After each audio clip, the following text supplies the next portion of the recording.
विंध्याचल पहुंचे कांग्रेस के वरिष्ठ नेता राज्यसभा सांसद प्रमोद तिवारी ने मां विंध्यवासिनी का दर्शन पूजन किया। कांग्रेस के मैनिफेस्टो में मुस्लिम छाप वाले बयान पर कांग्रेस नेता राज्यसभा सांसद प्रमोद तिवारी का बयान। नरेंद्र मोदी ने कहा है कि कांग्रेस के मैनिफेस्टो में मुस्लिम लीग की छाप दिख रही है। उनका तो पैदाइशी रिश्ता है मुस्लिम लीग से, इसलिए इसके सिवा कुछ नहीं दिखता। जब चुनाव हारने लगते हैं तो उनको हिंदू भी याद आते हैं, मुसलमान भी याद आते हैं। मैं आपको थोड़ा इतिहास की याद दिला दूं। श्यामा प्रसाद मुखर्जी जी जो सर्वोच्च नेता थे अपने काल के भारतीय जनता पार्टी के, वो सिंध सरकार और पंजाब की सरकार, बंगाल की सरकार, दो सरकारों में तत्कालीन मंत्रिपरिषद में ये शामिल थे। मैं फिर बता दूं, श्यामा प्रसाद मुखर्जी सिंध प्रांत और बंगाल में मंत्रिपरिषद के साथी हैं।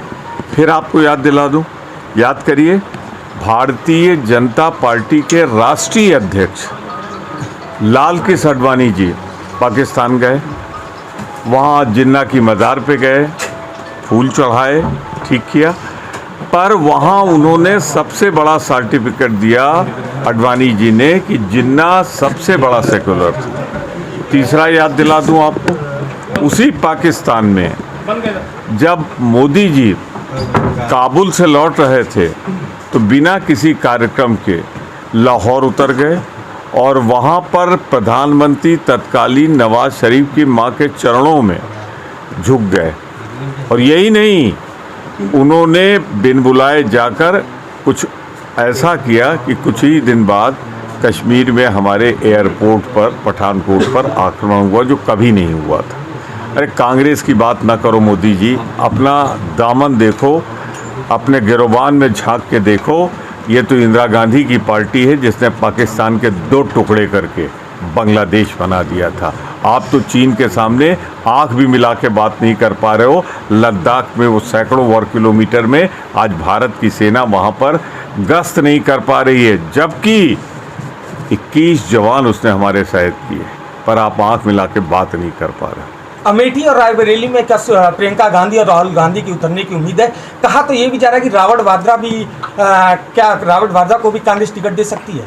मैं इसमें एक बात बहुत स्पष्ट कर दूं आपको, परंपरागत रूप से रायबरेली और अमेठी गांधी परिवार की सीट रही है। राजीव जी, संजय जी, सोनिया जी, राहुल जी, वहाँ पे इंदिरा गांधी, सोनिया गांधी, सभी लोग चुनाव लड़ते रहे, फिरोज गांधी साहब चुनाव लड़ते रहे। तो मैं सिर्फ इतना कहना चाहता हूँ, ये दो सीटें परिवार की हैं, परिवार पर छोड़ दी गई हैं और बहुत जल्दी आपको जो चाहते होंगे उनको उम्मीदवार के रूप में घोषित हो जाएगा, उसमें कहीं कोई दुविधा नहीं है। प्रधानमंत्री की एक कहानी है कि हम भ्रष्टाचार की लड़ाई लड़ रहे हैं और किसी भी भ्रष्टाचारी को छोड़ेंगे नहीं, और इसीलिए ये लोग एकजुट हैं। सबसे पहले तो उन्हें अपने खिलाफ कार्रवाई करनी चाहिए, अमित शाह जी के खिलाफ कार्रवाई करनी चाहिए, भारतीय जनता पार्टी की जो पार्टी की एक रजिस्ट्रेशन होता है उसे बंद कर देना चाहिए, क्योंकि जो अभी सुप्रीम कोर्ट के आदेश पे, ऐसे तो छिपा रहे थे, इलेक्ट्रल बॉन्ड आया है, उसमें उन कंपनियों का पैसा लगा है जिसमें ईडी, सीबीआई इनकम टैक्स जांच कर रही थी। कुछ कंपनियां जो घाटे में चल रही थी वो कैसे दे सकती हैं। छोड़ दीजिए, शराब कांड में जिस शरद रेड्डी का नाम आ रहा है 55 करोड़ तो उसका चंदा है।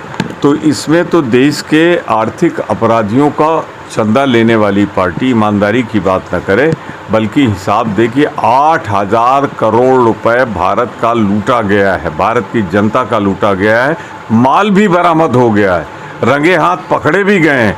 उसके बाद बेशर्मी से अगर भ्रष्टाचार से लड़ने की बात कर रहे हैं तो सबसे पहले इसका हिसाब दे देश की जनता को, जो इलेक्ट्रल बॉन्ड में 8,000 करोड़ आए। कांग्रेस के कई नेता इस समय जो पुराने साथी रहे छोड़ के दूसरी पार्टियों में जा रहे हैं। देखो भैया, विपक्ष में रह के कलेजा चाहिए, हिम्मत चाहिए, साहस चाहिए सत्तारूढ़ दल, वो भी बीजेपी जैसी पार्टी से लड़ने के लिए। जो कमज़ोर दिल के हैं या जो जैसे भ्रष्ट थे, अब देखिए ना महाराष्ट्र में क्या हुआ है, जिनको एक दिन पहले भोपाल में प्रधानमंत्री जी बोले 3 दिन पहले कि 1,40,000 के घोटालेबाज हैं, उन्हें महाराष्ट्र में सरकार में शामिल कर लिया और वित्त मंत्रालय दे दिया ईमानदार लोगों को। तो ये मोदी जो कहते हैं करते नहीं। आप बताओ 2 करोड़ रुपए प्रतिवर्ष नौकरी पे बात नहीं करते, 20 अब तो 10 साल में 20 करोड़ होनी चाहिए थी। बेरोजगारी की बात नहीं करते, महंगाई 10 सालों में कई प्रतिशत बढ़ गई है। कहाँ है हमारा 35 रुपये वाला पेट्रोल डीजल, कहाँ है हमारा डॉलर और रुपया का मुकाबला कि 30-32 रुपये पे पहुंचा देंगे। तो मोदी जी की तो आजकल सामने हार देख के जवान लड़खड़ा रही है। अब वो क्या बोल गए सहारनपुर में, लड़कियों की नक्काशी कराएंगे, मतलब लकड़ी की जगह लड़की बोल रहे हैं। हेलीकॉप्टर से लैंड नहीं कर रहे हैं, कहते हैं हेलीकॉप्टर से मैं बाई रोड आ रहा हूँ। तो सामने पराजय देखकर ये सारी हरकतें हो रही हैं।